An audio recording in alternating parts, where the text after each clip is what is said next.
नंदन विज्ञान और मिस्टिसिज्म, आनंद वचनामृतम 34वां खंड।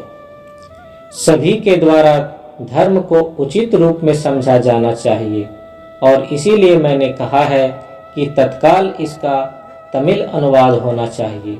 सभी जन भाषाओं में इसका अनुवाद होना चाहिए। लोग इसे अच्छी तरह समझें और उसके अनुसार करें। गत रात्रि मैंने कहा था कि भौतिक सचलता के दायरे के ऊपर नहीं बल्कि पड़े नंदन विज्ञान की दुनिया है और इसके ऊपर इसके पड़े मिस्टिक की दुनिया है। मिस्टिक का संसार और नंदन विज्ञान का संसार मनुष्य जाति के लिए है। इस संसार में भ्रमण करने के लिए प्रत्येक मनुष्य को उचित अवसर, भरपूर अवसर मिलना चाहिए। अतः तुम लड़के और तुम लड़कियों, तुम बुद्धिजीवियों, यह तुम्हारा कर्तव्य होना चाहिए जिससे कि जन साधारण का सांसारिक बोझ कम हो सके और वे उच्चतर और सूक्ष्मतर लक्ष्यों को प्राप्त करने के लिए, उच्चतर संसार में गतिशील रहने के लिए अधिक से अधिक अवसर प्राप्त कर सकें। मनुष्य जीवन में केवल नंदन विज्ञान ही एकमात्र मोहक सत्ता है। यदि नंदन विज्ञान नहीं होता तो मानव जीवन एक मरुभूमि की तरह हो जाता।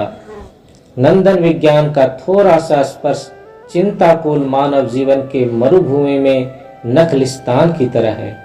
कला, स्थापत्य, साहित्य, संगीत, सभी कुछ का उत्स, इसका आरंभिक बिंदु कहाँ है?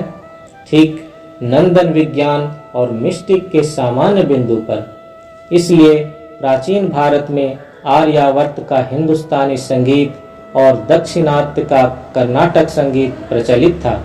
संगीत भक्तिपूर्ण था। संगीत को मिस्टिकवाद से प्रेरणा मिलती थी। तुम लोगों को मानवता की इन सूक्ष्म अभिव्यक्तियों को पुनः प्रचलित करना होगा। तुम्हें याद रखना चाहिए कि मानव जीवन केवल एक फूल की तरह नहीं है।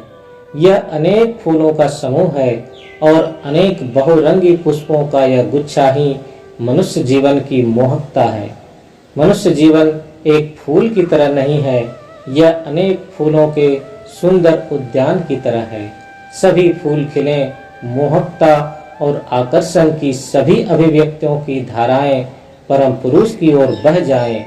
मैं जो कुछ करता हूँ, हम जो कुछ करते हैं, हम जो कुछ करेंगे, वह सब कुछ केवल उस परम मोहन को आनंदित करने के लिए, परम स्रोत को आनंदित करने के लिए, उस परम सृष्टा को आनंदित करने के लिए।